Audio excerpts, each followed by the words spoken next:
lawan satu. Tuh, bisa dikelas oleh pemuda. Berlakukan gerbek di sana satu tumbang, dua tumbang, bahkan tiga tumbang dan cut. Dilakukan oleh Gremo. Ke Sunhawk, ini dia. Ini dia Sunhawk kita di match yang pertama hari yang kedua 2022 PMPL ID Fall. Liga sangat panjang akan dimainkan dan mereka sudah memainkan juga untuk hari yang kedua. Pesawat mengudara dari area selatan menuju ke arah utara dengan mudah pastinya.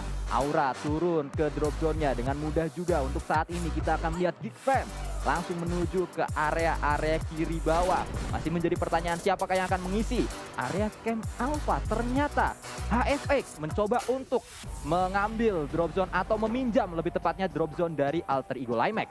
Ya, karena tidak adanya Alter Ego Limax dan sama halnya juga dengan Onyx. Mereka punya pemikiran yang sama. Dan ini yang memang berbahaya ketika ada satu tim yang punya pemikiran sama dengan yang lainnya. Mereka bakal bertemu di satu titik yang sama juga. Sudah ada suara tembakan terbuka dari seorang Jar Jar. Cepat sekali dari seorang Jar Jar langsung menggunakan M4-nya. Dan kali ini ada susulan tembakan juga dari seorang Jesse. Hampir bisa menumbangkan satu pemain HFX. Benar, ini yang saya pertanyakan, poin main kan ini kan? Main poin harusnya. ada Tapi tadi dong. nggak ada di kiri bawah. Berarti mereka pindah mungkin Cijel. Oh, udah nggak ditambang ya? Udah nggak ditambang, tadi nggak ada. Soalnya pemain-pemain poin di area kiri bawah. Nanti akan kita lihat seperti apa pola permainan yang akan ditunjukkan oleh pemain-pemain poin. Tapi kita melihat terlebih dahulu ini dia. Jesse, pemain teranyar yang dihadirkan oleh Onyx. Menjadi cukup menarik kalau kita lihat pola transfer yang dilakukan atau keputusan yang diambil oleh Onyx cukup berani dengan mendatangkan pemain-pemain muda minim pengalaman di PMPL. Tapi langsung diberikan panggung PMPL yang sangat-sangat luar biasa ini. Apalagi juga mentalitas yang pastinya diuji dari Jesse dan juga Zwensi. Ya, untuk di kali ini kita melihat kayaknya dari Joe Branky tidak bermain dulu ya. Diberikan waktu untuk Jesse dan Zwensi. Tapi kemarin gue sempat melihat untuk di off season. Kenapa tuh? Ketika Jesse dan Zwensi bermain barengan gitu ya. Itu hasilnya nggak terlalu baik. Tapi saat itu Jar Jarnya nggak main. Jadi Joe Branky, Zwensi, Jesse. Nah, kalau ini kan beda. Ini Jar Jarnya main, Joe Branky-nya enggak. Jadi mungkin mereka sudah meracik dan mencoba-coba line up. Karena kan memang kalau kita ngomongin 5 line up, 6 line up, mereka harus mencari tahu ini yang mana nih yang sebenarnya cocok untuk bermain satu sama lain. Tapi tadi lu dari tadi nanya-nanya poin. Ini dikasih lihat langsung. Dan mereka berdekatan dengan pemain-pemain Geek. Harusnya ini tetap ada di pulau C, tapi numpuk nampaknya tadi. Sehingga tidak terlihat pemain-pemain Void karena ketutupan sama Geek Fam. Mereka turun bersama-sama dan langsung ada satu elimination yang sudah dikumpulkan oleh Void. Cibirit menjadi pemain yang coba dikirimkan untuk menahan gempuran dari Void menuju defensif dari Geek Fam. Untuk saat ini sedang memantau saja pemain yang cukup sabar nampaknya sudah memiliki 2 senjata. Mundur terlebih dahulu seorang Cibirit masih berputar-putar ternyata untuk saat ini. Dan juga saya mengingatkan pada kalian dapatkan tiket nonton konser virtual Blackpink di in-game PUBG Mobile. Langsung saja login ke game PUBG Mobile kalian karena terbatas periode dari 15 sampai 22 Juli saja. Tapi ngomongin tiket, ternyata fight-nya juga terus-menerus terjadi antara Geek dan juga Void nih Sans. Ya, bahkan cukup menarik untuk kita lihat tadi upaya demi upaya. Apa yang coba dilakukan oleh Geek Fam, apakah membantu Cibirit atau justru kasta tertinggi PUBG Mobile dia rehat terlebih dahulu dan akhirnya comeback. Ada 10 pemain yang kayak gitu untuk season kali ini. Gokil, 10 dari total 20 kali 4, 80. Ayo berapa? Ngitung. Gak usah dihitung. Itu kenapa gue tahu 10 karena udah catat duluan. Biar gak mikir waktu live. Kan lu tahu sendiri matematika gue gimana. Gue mau aja gitu. Karena gue yakin di Sunhawk itu kan masih agak panjang nih ya perjalanannya. Apalagi udah masuk hari kedua. Mereka udah mulai ngeprediksi juga rotasi dari tim yang lain. Jadinya udah ada yang aware, semakin aware. Jadi masih ada banyak perubahan mungkin yang masih bisa dilakukan kalau mereka merasa hal tersebut tidak berjalan dengan baik. Kemarin kayak Void, EVOS, itu benar-benar tidak baik di bagian belakangnya dan langsung aja ditembakkan dengan sangat mudah. Ya, dan juga kalau kita lihat ternyata Circle lah yang membuat hal tersebut terjadi Cijal karena sangat-sangat jahat. Circle untuk di match yang pertama hanya 50%. Perairan ini 50% karena masih ada sungai, berarti ya sekitar 40% saja yang masih bisa dimainkan oleh masing-masing tim. Bahkan masih ada 16 tim, salah satunya sedang terbirit-birit adalah pemain-pemain dari Geek Fam. Ada sebuah close combat yang terjadi, satu tumbang Pinky. Tidak bisa memainkannya peran di match kali ini karena dia juga harus pulang menuju ke arah lobby. Wow, ternyata sudah cukup banyak pemain-pemain yang terculik untuk di menit ke-10 pada kali ini. Ternyata di bagian hatin juga sudah ada yang nyasar. Tanpa diundang kali ini, tamu datang ke area milik dari Skylights Gaming. Dan kali ini juga dari Audrey, seorang diri saja, belum ada kawan-kawan Geek Fam lainnya terpantau di sini. Masih mulai menengokang granat ke bagian depan, dilemparkan juga. Dan ternyata dari Audrey yang terbakar dan mau tidak mau Audrey. What? last man standing dari Geek Fam langsung saja dipulangkan. Satu persatu hilang pemain-pemain Geek Fam, mereka menjadi tim pertama yang harus merasakan tusun di match kali ini setelah menghadapi beberapa pemain tadi di awal terculik oleh Void. Lalu juga ada pemain-pemain Scarlet Gaming tadi yang harus membuat Audrey bersama dengan pemain-pemain Geek Fam pulang. Namun kalau kita lihat juga kali ini Scarlet Gaming kedatangan tamu yang tadi undang. Tamu selanjutnya HiveX, tim yang baru saja bermain di PMPL. Pastinya mereka ingin membuktikan kalau mereka memiliki kapasitas, kalau mereka pantas bermain di turnamen tertinggi PUBG Mobile Indonesia. Herves kembali untuk bisa kali ini melakukan sebuah elimination. Herves ini adalah pemain yang sempat membela Void di season yang keempat kemarin. Ya, dan kali ini comeback kembali ya untuk bermain di panggung dari PUBG Mobile Indonesia, panggung tertinggi PUBG Mobile Indonesia untuk di skala nasional. Dimana Harvest juga kalau kita lihat, walaupun tadi lu sempat bilang apa X mana Morph ya? Void. Void. Kita juga Season 4. punya data kalau Harvest itu adalah X dari 4B0 derajat dan juga Victim. Wow, pastinya menjadi sebuah perjalanan karir yang cukup panjang dilalui oleh Harvest. Akhirnya dia berhasil untuk kembali ke scene PUBG Mobile Indonesia di kasta tertinggi. Kita juga melihat untuk saat ini Cijel di mana Cleon sedang bersiap-siap area-area bukit yang harusnya bisa dikuasai oleh alter ego. Sangat disayangkan mereka nggak main. Pasti di GH mereka sedang menyesal untuk saat ini. Karena memang bukan jadwalnya, Sans. Iya, tapi kan kalau mereka main harusnya mereka di sini nih. Enak kan? Ya karena mereka nggak main, makanya mereka nontonin aja. Itulah. Segala sesuatu harus disyukuri. Betul. Jangan mengeluh mulu. Nah, hidup kok ngeluh mulu, heran gua. Nah, disyukuri aja alter ego, emang belum jatahnya main. Abis ini bermain. Onyx juga harus bersyukur. Mereka bisa dapetin gunungnya alter ego. Itu dia. Karena memang. alter ego nggak main. Ya, di balik kesulitan ada kemudahan. Betul. Itu yang selalu dialami di setiap hal-hal dalam kehidupan kita, seperti yang juga sedang dimainkan oleh GPBR. Mereka mudah di hari kemarin untuk bisa mendapatkan elim-elim, namun nampaknya cukup sulit di match yang pertama untuk hari yang kedua karena satu sudah tumbang. Bahkan HD sudah mulai melakukan inisiasi mereka menuju ke area depan. Low toss predict ke arah bagian bawah juga, tapi nampaknya dari GPBR masih ngotot, pengen banget lewatin area ini dan zonanya juga tidak berada di bagian bukit ini. Jadi sebenarnya siapapun yang menang, itu mereka juga harus bergerak maju ke bagian depan dan penumpukan terjadi benar-benar padat di area bukit Camp Alpha. Siapapun yang menang, mereka harus menghadapi beberapa tim di depannya. Salah satu yang harus mereka waspadai adalah pemain-pemain EVOS yang nampaknya sudah siap tadi di area jembatan. Tapi kali ini kita juga terus memantau bagaimana Jar Jar bersiap untuk melakukan tembakan demi tembakan. Gremory tampak yang berhasil untuk mendapatkan Jar Jar dan kembali kita melihat keganasan dari GPBR. Mendapatkan elim demi elim, Jar Jar menjadi confirm elimination. Tapi Boyin juga menjadi tim yang ternyata memiliki angle shoot yang sangat-sangat nyaman sekali dari belakang, membuat GPBR tersandwich dua arah yang berbeda. Third party Israel kali ini nampaknya terjadi dari Void memanfaatkan situasi. Sedang berada di dalam blue zone, sedang kepepet juga. Memang kalau orang kepepet itu jadi bener-bener tinggi ya. Untuk dari game sense-nya juga, niatnya juga tinggi. Void benar-benar nge-gatekeep dengan sangat niat dari pemain Onyx dan pemain GPBR. Tidak bisa bergerak secara leluasa sejauh ini nih, Sans. Setelah selesai dengan GPBR, walaupun memang masih ada Gremory, Void harus berhadapan dengan Onyx nanti. Saat ini Gremory berada di area belakang atau area bawah maksud saya dari Jay-Z dan juga Zuensi, dua rekrutan anyar. Tapi ternyata Cleon yang mengetahui di mana Gremory berada dikejar oleh Cleon, membuat hal ini semakin sulit untuk GPBR. Tapi hati-hati Cleon, dia bisa ketembak sewaktu-waktu oleh pemain-pemain Void. Kalau Void sudah melakukan sebuah pergerakan, terus dikejar, tidak ingin hilang satu elimination ini menuju ke arah pemain-pemain dari Onyx. Ada pengejaran dilakukan, direbus di sana satu tumbang, bahkan tiga tumbang dan cut dilakukan oleh Gremory. Sangat luar biasa, makan saus pakai kedong-dong. Gremory ini bawa senggol dong. What? Gremory Clutch Master kali ini. Wah gila, gue bener-bener amazed dan surprise dengan apa yang diperbuat oleh Gremory. Apa yang Gremory perbuat sungguh jahat. Tapi memang gue akuin kesalahan dari Onyx juga adalah mereka numpuk di satu titik yang sama. Satu klip tadi kan? Iya, ngegerebek bareng-bareng.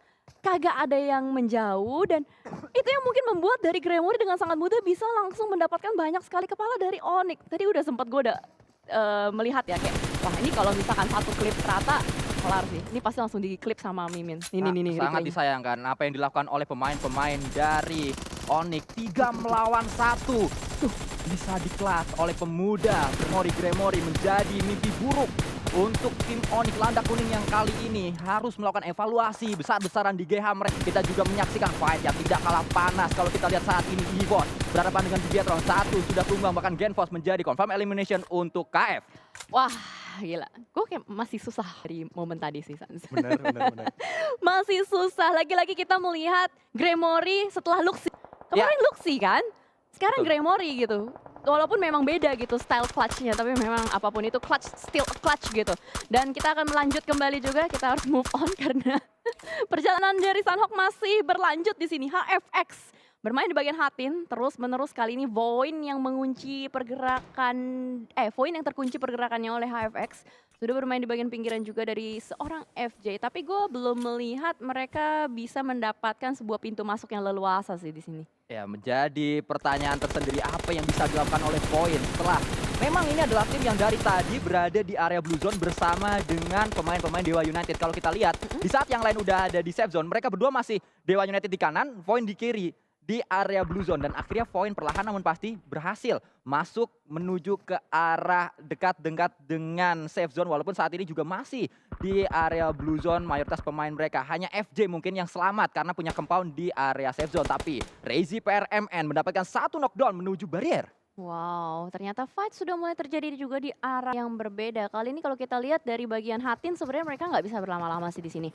HFX harus ngelepas player-player dari Voin, mereka nggak boleh ngotot kelamaan karena kalau tadi kita pantau dari play zone-nya sudah mengecil, masih membagi dua pulau, Alpha ataupun dari Bravo. Masih belum tahu akan kemana, tapi memang lebih besar condongnya ke Alpha. Sejauh ini kita melihat Boom, tadi hanya men-take down saja, belum sampai menjadi confirm elimination, dan dari Boom juga nggak bisa berlama-lama untuk stay terus di tempat yang sama. Ya, kita juga terus menyaksikan apa yang sedang terjadi di match kali ini. Banyak hal yang akan kita saksikan seperti di awal-awal tadi clutch sudah terjadi, baru match yang pertama namun tensinya sangat-sangat panas sekali. Ada penyelamatan yang harus dilakukan, tim rescue nampaknya dikirim. Tim rescue tersebut bernama Nyongs, pemain yang juga sempat membela Voin, akan coba melakukan revive terlebih dahulu menuju rekan tim barunya yaitu pemain-pemain BNW. Ya, barrier yang tersungkur, salah satu player X Siren juga pada masanya ya, pada masa itu. Tapi kali ini kita melihat Skylight Gaming, Martin biasanya menjadi penjabut nyawa, kali ini dia dicabut nyawanya. Bahkan pergerakan juga dilakukan. Dewa United mulai mendapatkan satu knockdown demi knockdown menuju ke arah GPX, tapi Hunt4U juga sulit untuk didapatkan ternyata karena Hunt4U mampu membalikan situasi di sana. GPX bertemu dengan Dewa United ya, dan kali ini kita bakal fokus terlebih dahulu ke arah HFX yang ternyata sedari tadi dia pelan-pelan tapi pasti loh, terus menerus memantau Voin dari belakang. Voin ini udah kayak stalker ya kan, dari belakang dikuntitin. Ini mantan nih, dia stalking mantan dari sosial medianya. Asal jangan ketap 2 kali. Ketap 2 kali kenapa? Ketahuan. Jadi like nanti. Tapi yang kali ini ketahuan tidak hanya pemain-pemain Voin, ada juga RRQ yang sedang dilempari utility oleh KF. Satu confirm elimination didapatkan. Granat yang kedua, masih ada 2 lagi granat di tas dari KF. Sudah berada di sana, bahkan satu granat juga ada di depan dari KF. Namun masih low HP saja seorang KF. Masih berlanjut fight antara RRQ dan EVOS, tapi kita harus berpindah kembali ke arah HFX dan juga Voin yang akhirnya bertemu sebuah nest meledak di depan muka dari seorang player. Sainon nampaknya harus tertumbang begitu dini, dan kali ini dari Alpha pun mampu menahan 1-2 dan itu dia rata. Voin lagi-lagi berhasil menahan pergerakan tim HFX. Bahkan aktor antagonisnya masih sama, Alpha. Kemarin dia yang membuat alter ego sulit untuk bisa mendapatkan elimination karena Alpha terus bergerak-gerak di awal-awal Sanhok. Saat ini Alpha kembali menjadi pemain yang sangat luar biasa. Satu tim menjadi korban, yaitu adalah HFX. Berulang kali dia menjadi stalker dari belakang, akhirnya berani untuk nembak juga dan akhirnya berhasil mendapatkan elimination. Alpha memang gitu orangnya, karena dia selalu mendominasi ya kan, kaum Alpha, CWK Alpha. Memang kayak gitu kan Sans? Ya betul, memang saya juga sepakat ada cewek-cewek yang seperti itu, CWK. yang maunya menang terus. Gue ngomong CWK Sans. Oh ya, ada CWK yang kayak gitu. Kok lu langsung menuju ke satu orang sih Sans? Ya nggak apa-apa, karena kan gua nggak kayak gitu. Gua beta. Saya. Alpha lawannya Omega, bukan Beta. Oh, bukan ya, kirain lawannya beta. Gua. Oh iya, itu Kan serah lu deh. beta. Oh, Beta kan saya Reski artinya. Boga dong. Oh iya benar. Reski Boga belum bertugas ya. Oh belum. Pelajarin dulu kosakatanya. Tapi kita bergeser ke arah last man standing dari BNW. Capek banget sumpah Sans, kita hari ini 5 game loh. Tolong di save energinya. Ya tolong jangan tawa mulu kalau nge-cast ini. Nonton dulu ini, lagi rame banget. Dimana NFT kalau kita lihat terus bergerak. Tapi hati-hati, di sebelah kiri dari Ramones ada pemain-pemain Aura. Mampukah mereka dengan bermodalkan 2 smoke yang nampaknya akan akan hilang sesaat lagi. Tapi Aura tidak hanya fokus menuju NFT, ada juga Boom yang coba untuk ditembak. Satu knockdown sudah didapatkan. Itu adalah Rezi PRMN. Tidak hanya Boom ternyata, karena last man standing dari Scarlet Gaming juga tumbang di tangan pemain-pemain Aura. Wah, nyaman banget tempat yang sudah dimiliki oleh Aura ini. Dia tinggal nyayurin aja siapapun yang lagi berenang di bagian depan. Boom menjadi salah satu korban juga, dan tadi sempat gue lihat dari Skylight juga menjadi korban dari Aura. Bahkan Macan pun sekarang udah nggak di darat, Macan tuh sekarang udah mulai berenang, San. Menjadi sebuah fenomena yang sangat-sangat luar biasa, tapi kembali tinggal nge-cut off siapapun yang berusaha untuk masuk ke dalam zona dengan sangat nyaman di sini. Jason ini udah kayak nelayan ya kan, tinggal dipancing-pancing aja ikan-ikannya. Tuh lihat tuh ada Morph, ada EVOS, tinggal pilih mau yang mana. PR-nya Aura cuma satu, tim yang warna abu-abu di sebelah mereka itu GPBR harusnya. Bukan, GPBR bukan ya? ungu. Ya pokoknya yang abu-abu tadi di seberang compound dari Aura mereka coba untuk melakukan penyeberangan, tapi banyak yang berenang dan saling bertegur sapa, Cicel. Ini lagi kompetisi bukan arisan, woy. Ya nampaknya mereka kan coba ngocok dulu. Siapa yang chicken habis ini ya? Habis ini giliran, besok di rumahnya Bu Siti. Ini kocok arisan gitu kan. Iya. Tapi ditembakin terus aja sama Jason. Ini nyaman banget sih. Ini enak banget tinggal ngumpulin aja. Dan lu tau di pasar malam tau gak sih yang mainan pancingan Oh iya, gitu, iya. yang ikannya megap-megap. Nah itu tuh. Ikannya plastik. Itu tuh EVOS tadi, terus ada Morph, sama siapa lagi tadi tuh lagi yang megap-megap. Boom ada juga Boom di situ. Nah megap-megap semua tuh di NFT sungai. ternyata Cicel yang menjadi musuh utama dari Aura di compound mereka. Kalau NFT berhasil untuk melakukan penyeberangan, Aura harus berhati-hati atas NFT. Tapi ternyata NFT ketahuan sama GPBR lagi-lagi. Gremory menunjukkan sebuah agresivitas yang sangat-sangat luar biasa. Padahal dia di blue zone, tapi masih bisa narik satu kaki pemain NFT. Gremory emang nih udah memang jadi biang keladi, tapi akhirnya sudah harus dipulangkan dan perjalanan dari Gremory berakhir. 5 tim bertahan, 5 tim tersisa. Kali ini gue rasa dari Void dan juga Dewa United akan melakukan healing. Tapi ternyata dari Bigetron Red Alliance, Luxi sudah mulai melakukan penyeberangan maju ke arah bagian depan. Ramones last man standing pun meleduk di depan sana. Dan kali ini dari BTR pun mengalami kesulitan karena hanya 2 player aja tersisa. Ya hanya 2, dan split yang mereka lakukan cukup jauh tadi, Cicel, walaupun saat ini sudah kembali berdekatan 2 pemain dari Bigetron yang masih bertahan, duo Tachibana yang akan kita lihat apa yang bisa mereka lakukan untuk menghadapi pemain yang baru saja comeback menuju ke PMPL, yaitu Jaxi. Harus hati-hati Jaxi karena ada granat menuju ke arah dirinya, bahkan tidak hanya granat, ada molotov juga. Banyak sekali utility dilemparkan oleh Bigetron untuk mengusir kembali pemain-pemain Aura masuk ke arah compound-nya. Ya, dan di sini derby kembali terjadi ya. Aura bertemu karena setelah kemarin Luxi berhasil untuk mengalahkan 4 player secara sekaligus. Kali ini mungkin ini menjadi misi balas dendam dari Aura juga untuk bisa menyambut WWCD di atas BTR itu sendiri. Tapi memang kalau kita lihat sulit posisi dari BTR karena ini adalah posisi yang sangat terbuka sekali. Ya. Sementara dari Aura dia punya broken wall, punya banyak sekali obstacle yang bisa dimainkan. Plus mereka menang dari secara manpower. Bahkan terus kita lihat sudah mulai ada satu pemain yang mungkin dikirim untuk melakukan flank menuju ke arah kanan. Itu adalah No Mercy menjaga area kanan dari pertahanan Aura. Di sebelah kiri tadi ada Jaxi, di tengah-tengah juga banyak pemain-pemain Aura yang lain. Ada Jason dan juga ada Rosezi yang coba untuk menahan. Bigetron punya 25 meter, hanya 25 meter, tapi itu adalah 25 meter yang berbahaya karena depannya sangat-sangat terbuka dan pastinya banyak peluru di 25 meter tersebut menuju ke arah pemain-pemain Bigetron. Ya, dan BTR pun masih mampu mendapatkan satu player lagi dari Void. Tadi Tensky last man standingnya yang melakukan healing. Ucup pun gue rasa bakal melantunkan aja tembakan sayonara kali ini. Udah nggak punya first aid lagi, bye-bye Ucup. Dan tidak berhasil untuk mendapatkan nyawa siapapun, dan ini dia 2 melawan 4 dari antara BTR dan Aura. Tapi memang win rate Aura ini tinggi banget. Gue bisa bilang 100% nih Aura bakal dapetin WWCD karena zonanya ada di Aura. Aura masih 4 player juga, 1 player down bahkan dari Bigetron Red Alliance. Ini bakal langsung pede aja mana bos, maju ke